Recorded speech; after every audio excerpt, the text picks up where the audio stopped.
వ్యవహారం క్రమంగా తీవ్ర రూపం దాల్చుతోంది. గత ప్రభుత్వ హయాంలో వెంకటేశ్వర స్వామి లడ్డూలో జంతువుల కొవ్వు వాడారని సీఎం చంద్రబాబు ఆరోపించడం, టీటీడీ మాజీ చైర్మన్ వైవి సుబ్బారెడ్డి ఆ వ్యాఖ్యలను ఖండించడం తెలిసిందే. కుటుంబంతో సహా వచ్చి ప్రమాణం చేస్తానని చంద్రబాబు కూడా వచ్చి ప్రమాణం చేయాలన్నారు. దీనిపై ఏపీ మంత్రి నారా లోకేష్ స్పందించారు. వైవి సుబ్బారెడ్డికి దమ్ముంటే తిరుపతికి వచ్చి ప్రమాణం చేయాలని సవాల్ విసిరారు. నేను తిరుపతిలోనే ఉన్నా వైవి వస్తారంటూ అడిగారు. నాటి వైసీపీ ప్రభుత్వం సామాన్య భక్తులకు స్వామివారిని దూరం చేసిందని విమర్శించారు. ధరలను విపరీతంగా పెంచేసిందని ఆరోపించారు. ధరలు పెంచితే ఏమవుతుందన్నాడు. వైవి అహంకార ధోరణితో మాట్లాడారంటూ మండిపడ్డారు.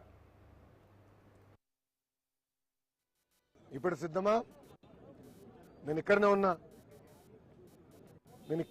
రిపోర్ట్ క్లారిటీ ఇంకేం కావాలి? అంటే ఇంక గ్రిప్ లేదా? ఈయోగా ఉన్నప్పుడు ఆయన తెలియదా ఏం జరిగిందో? ఆనాడు ఏం చెప్పారండి వైవి సుబ్బారెడ్డి గారు ఒక మీటింగ్ లో? అవుతే ఏముంది ఒక 5,000 పెంచుదాం, అవుతే ఏముంది ఒక 10,000 పెంచుదాం, ఫీ అవుతే ఏముంది 15,000 పెంచుదాం అన్నాడు. అంటే ఎంత అహంకారంగా వివరించారండి. అంటే సామాన్యులు దేవుడి దగ్గరికి వెళ్ళకూడదా, దర్శనం చేసుకోకూడదా? అంటే అడ్డగోలుగా అన్ని పెంచేస్తే సామాన్యులు ఇబ్బంది పడేదానిక? ఆ వీడియో కూడా బయటకు వచ్చింది, మీడియా మిత్రులందరి దగ్గర ఉంది ఆ వీడియో. నేను సూటిగా ప్రశ్నిస్తున్నా, అది చెప్పింది అవునా కాదా?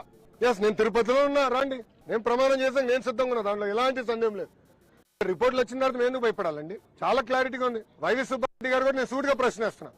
గతంలో మీరు ఇలానే పింక్ డైమండ్ రాజకీయాలు చేశారు.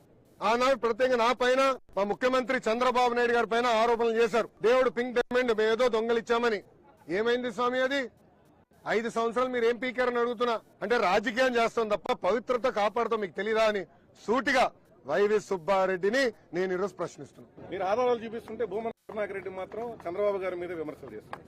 దాన్ని ఏ విధంగా చూడాలి? దేవుడి పైన వాళ్ళకి నమ్మకం లేదు, ప్రజల పైన వాళ్ళకి నమ్మకం లేదు, ప్రజలు ఇచ్చిన తీర్పు పైన కూడా నమ్మకం లేదు. ఇంకేం చెప్పాలా? అంటే ఆధారాలు ఉన్నాయి, ల్యాబ్ రిపోర్ట్లు బయట